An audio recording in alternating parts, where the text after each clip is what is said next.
Isso que nós, seres humanos, apresentamos neste momento na estrutura terrena em que nós nos encontramos, a sexualidade masculina e feminina, mas a essência é o espírito imortal.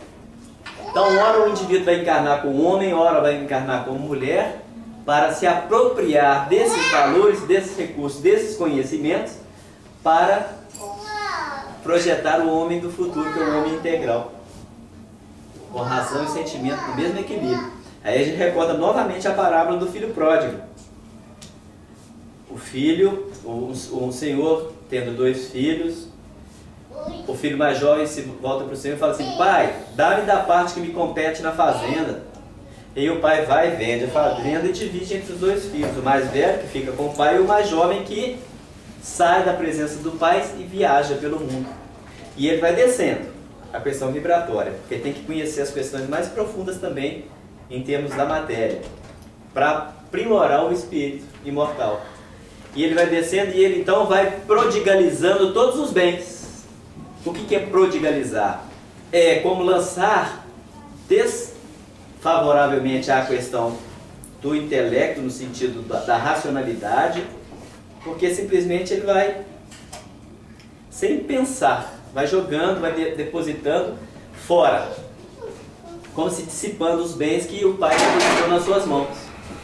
E aí ele se envolve com o meretrício, com a prostituição, e aí a gente vai ver que são recursos, de uma certa forma, que vão promover dor, mas que vai gerar o despertar, crescimento, vai despertar o indivíduo.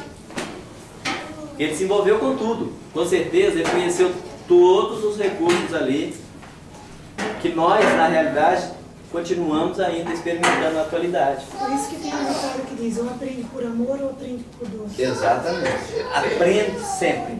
Quem aprende por amor, já passou também pela dor. Então, a dor ainda é uma ferramenta apropriada para o despertamento do ser. Se nós, por exemplo, não tivéssemos a sensibilidade da dor, nossos corpos seriam todos dilacerados.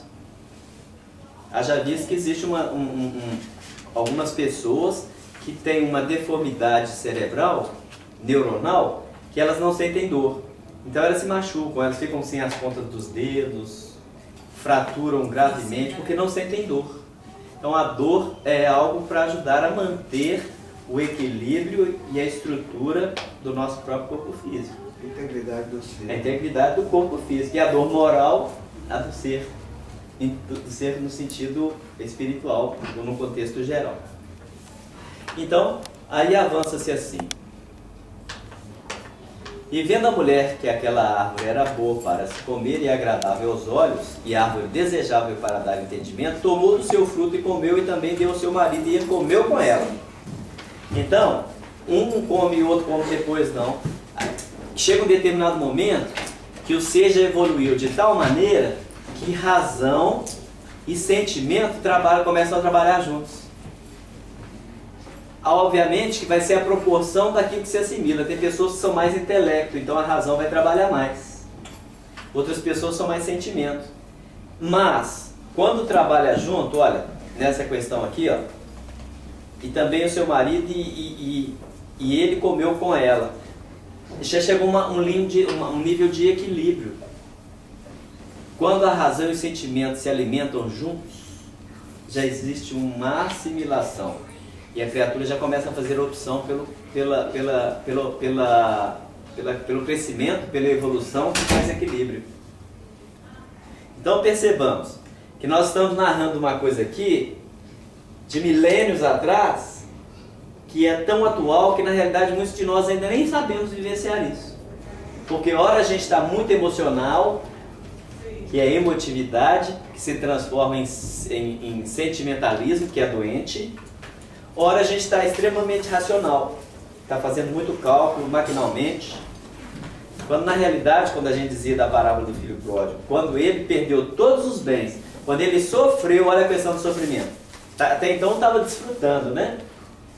Quando ele começa a sofrer, aí ele lembra, olha, porque ele caiu numa situação de miséria, perdeu todos os bens, né?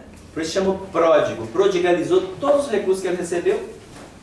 Então naquela hora ele fala assim: olha, os jornaleiros de meu pai, ou seja, aqueles que trabalham por um dia, se fartam de pão, e eu aqui padecendo na miséria, porque ele passou a ser tratador de porcos e queria até comida daquilo que ele dava para os porcos, de tanta fome que ele sentiu. Olha a questão do sentimento que passou pela dor, gerenciado nesse momento pela razão. Aí ele fala assim: até os jornaleiros de meu pai se fartam de pão e eu aqui padecendo na miséria. Levantar-me-ei, aí vai colocar o sentimento novamente lá em cima. Levantar-me-ei, sentimento gerenciando a razão. E irei ter com meu pai. Porque é o sentimento que carrega a razão para Deus. E a razão administra o sentimento, para que a coisa não se descambe na questão do sentimentalismo.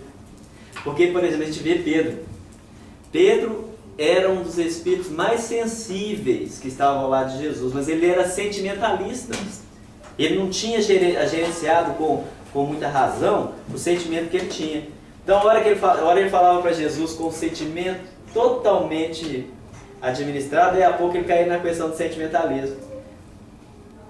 Por isso que tem hora que ele fala assim, Jesus pergunta para ele: que dizem os homens ser o filho do homem? Uns dizem ser João Batista, outro Elias, outro um dos profetas. Aí Jesus pergunta: mas e vós, o grupo de discípulos, quem dizeis que eu sou?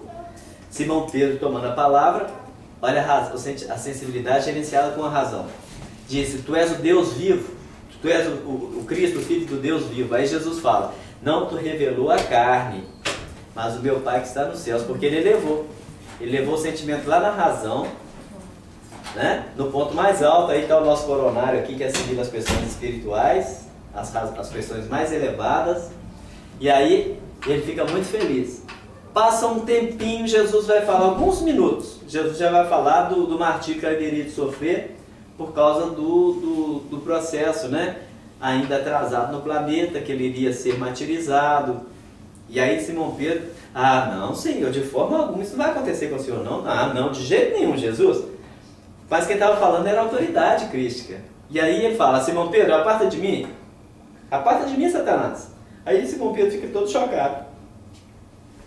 E fica guardando aquilo ali por muito tempo, até em um determinado momento, ele entender, porque Jesus diz: aparta de mim, Satanás, porque o que vem disso é procedente do maligno. Mais à frente ele vai dizer: Senhor, por que o Senhor me tratou daquele jeito? Eu te amo tanto, Senhor, eu gosto tanto do Senhor, eu te respeito tanto, né? Aí Jesus vai explicar para ele, e ele vai entender a questão dos apego. Do como administrar e gerenciar o sentimento, para não ser sentimentalista. Porque o sentimentalismo, ele te faz sentir muito em seu favor ou muito em favor do outro, e nunca coloca uma linha divisória no equilíbrio. Quando perguntaram para ele, assim que Jesus foi preso, porque Jesus perguntou para ele assim, Pedro disse para ele assim: Senhor, eu te seguirei aonde fores. Aí ele: olha, Pedro, eu vou te dizer alguma coisa. Ainda antes que o galo cante, essa noite ainda por 3 vezes me negarás. E aí, quando eles está na hora do momento de prender Jesus, pergunta: esse aí é o seguidor dele, nós reconhecemos, ele estava com ele. Não, eu de forma alguma. Então, quando tem a 3ª vez que ele nega mesmo, aí o galo canta, aí desperta a consciência dele. Aí, oh meu Deus, eu falhei com Jesus. Mas ainda assim não sedimentou aquilo.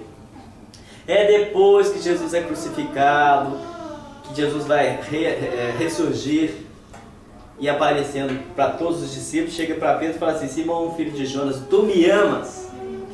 Aí Pedro começa a trabalhar aqueles recursos, todas as experiências, tudo que ele havia passado e depreendido e vivenciado com Jesus. Ele fala: eu te amo, Senhor. Jesus fala assim: apacenta os meus cordeiros. Cordeiro é um pequenininho, né? Simão, filho de Jonas, tu me amas? Senhor, tu sabes que eu te amo. Apacenta as minhas ovelhas. Jesus, filho de Jonas, tu me amas? Aí, Pedro, filho de Jonas, tu me amas? Senhor. Ele lembrou. Eu neguei ele por 3 vezes e agora ele está perguntando por 3 vezes acerca do meu amor. Tu sabes tudo, Senhor, porque o Senhor sabia até que eu ia te negar. Tu sabes tudo, Senhor, tu sabes que eu te amo. Aí Jesus fala: então apacenta as minhas ovelhas. Então,